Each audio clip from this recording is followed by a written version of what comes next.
Hoje, você sabe, é dia do quadro Direitos do Consumidor, sempre às terças e quintas-feiras aqui no Bom Dia Mirante.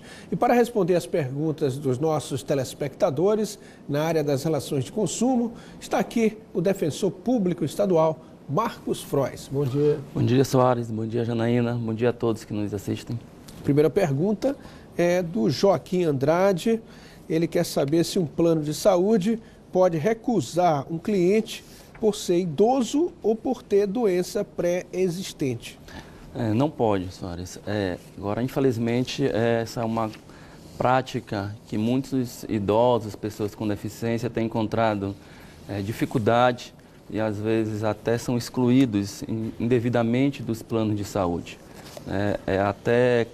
Está até difícil encontrarmos hoje operadoras que estão operando com planos individuais, mas uma vez oferecido esse plano, o consumidor idoso, a pessoa com uma doença ou lesão pré-existente, não pode ser impedida de ter o acesso ao plano de saúde. Ocorrendo isso, a operadora está desobedecendo o Código de Defesa do Consumidor, a Lei dos Planos de Saúde e também o próprio enunciado da Agência Nacional de Saúde. E deve esse consumidor procurar fazer uma denúncia na Agência Nacional de Saúde ou procurar um órgão de defesa do consumidor. Muitos idosos também entram em contato aqui com a nossa produção para dizer que eles têm que passar por uma perícia para saber se eles vão ser atendidos, se eles vão realmente fazer parte do plano ou não. Isso também é permitido? Né? A perícia ela é permitida que seja feita. Agora, no caso de uma doença pré-existente,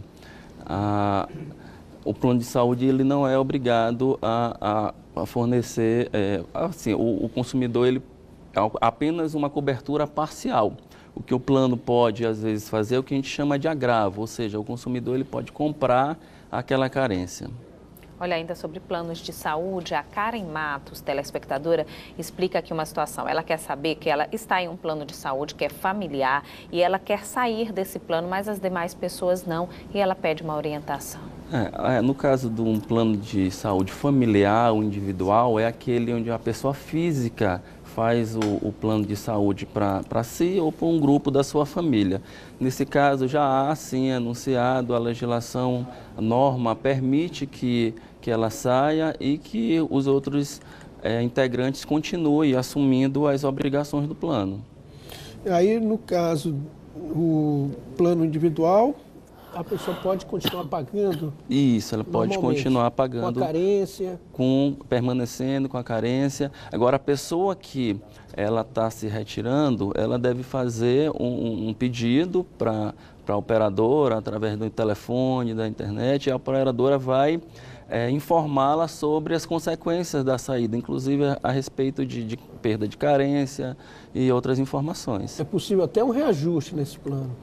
Não, é possível o reajuste, no caso de planos individuais, é um reajuste que ele é disciplinado pela Agência Nacional de Saúde. Inclusive, os idosos reclamam muito que são 2 reajustes no ano, um pela idade e outro o reajuste da inflação. Exatamente, quando ele fala aquele da categoria da idade, tem também aquele que fala do aniversário do plano, né? Que é permitido, né? Infelizmente, como eu falei no início, tem sido cada vez mais difícil você, principalmente para a população idosa, acessar e às vezes também conseguir manter o pagamento dos planos de saúde. Olha, o Amaury Braga, ele pergunta, ele quer saber em quanto tempo o fornecedor pode cancelar uma compra que o preço foi informado de forma incorreta. Nessa relação de consumidor e fornecedor deve sempre prevalecer a boa-fé. E no caso do fornecedor, a regra é que ele sempre cumpra com a oferta. Mas acontece no comércio eletrônico, é muito comum haver cancelamento de compra, por exemplo, quando não há mais o produto no estoque ou quando há um erro no sistema, como no caso da pergunta que houve. Aí sim não há um prazo definido para esse cancelamento, mas o fornecedor ele tem que sempre provar a justa causa, qual foi o motivo desse cancelamento. E como eu falei, a regra é que seja cumprido a oferta, tanto que o Código de Defesa do Consumidor, ele diz que não havendo esse cumprimento, o consumidor ele pode exigir o cumprimento, pode exigir um outro produto equivalente ou o dinheiro de volta. E no caso do supermercado, quanto a essa diferença de preço, não é? Um preço na prateleira e outro no caixa. Qual é a orientação para o consumidor? Exatamente. E nesse caso, ele deve levar o preço mais baixo, aquele que é o mais vantajoso para o consumidor. Muito bem, nós temos aqui também outras perguntas que estão chegando aqui à nossa produção, por exemplo, do Pedro Antunes. Ele quer saber qual o prazo máximo para que as informações sobre o consumidor fiquem em banco de dados. O Código de Defesa do Consumidor, ele prevê que o prazo máximo para que essas informações sejam mantidas nos cadastros seja de 5 anos. Isso se não houver o pagamento antes da dívida.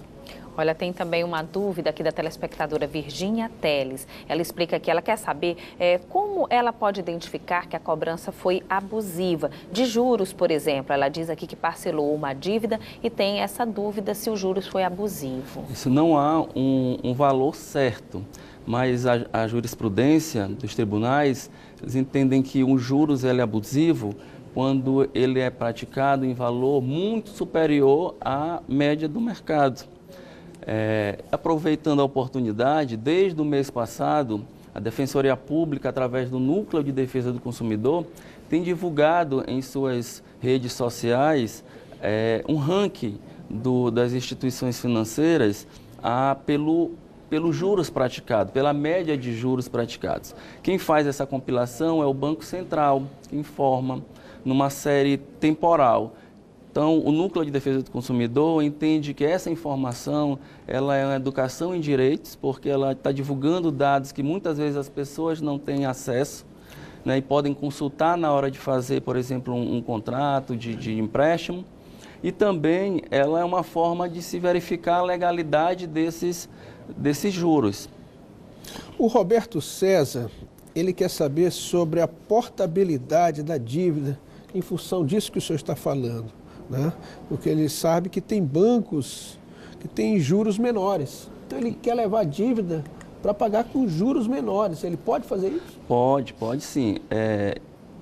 A questão do crédito também é um produto que o consumidor ele deve pesquisar. Então, ele encontrando um banco que pratique taxas de juros menores, ele pode procurar esse banco para fazer a portabilidade desse crédito. Ou seja, é como se fosse um novo contrato que ele vai fazer, mas com juros menores. Uma pergunta agora do senhor João Ramos, ele que é morador de Rosário, e ele quer pagar uma conta, mas ele diz o seguinte, que na conta diz que se ele atrasar 30 dias, ele vai ter que emitir um segundo boleto, né, uma segunda via do boleto. E aí ele pergunta se está certa a cobrança de R$4 por esse boleto? Não, não pode haver a cobrança de tarifa de boleto, né? Essa é uma prática que já foi muito discutida e os órgãos de defesa do consumidor entram com várias ações, porque o que acontece é que o fornecedor está passando para o consumidor os custos da cobrança. Então, o Código de Defesa do Consumidor considera essa uma cláusula nula e também que leva a uma desvantagem para o consumidor. Até porque aí na hora do boleto, né, já vem juros, algumas taxas já são cobradas. Né? E muitas vezes, como no caso do João, o fornecedor nem permitiu outras formas, né, como uma impressão via internet, ou um débito em conta, um código de barras, ou que ele buscasse no próprio fornecedor o boleto. Mas nesses casos o consumidor ele pode procurar um órgão de defesa do consumidor para requerer a devolução do valor em dobro.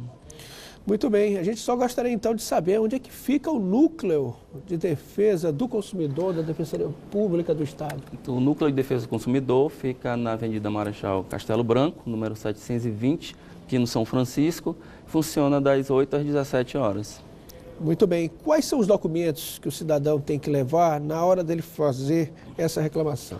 A Defensoria Pública, ela atende as pessoas hipossuficientes, carentes, Então, ele tem que levar um comprovante dos documentos pessoais, um comprovante de residência e um comprovante de renda e os documentos referentes ao caso dele. Então, ele tem que ter uma renda de até quantos salários? Já em regra de até 3 salários mínimos. Uma renda familiar ou individual? É uma renda individual, mas que a gente leva em consideração também a outros aspectos, inclusive da renda familiar também. Muito obrigado, então, pelos esclarecimentos, por ter respondido as perguntas dos nossos telespectadores. Muito obrigado, agradeço, bom dia. Olha, na quinta-feira tem mais Direitos do Consumidor aqui no Bom Dia Mirante. Obrigado sempre pela sua participação.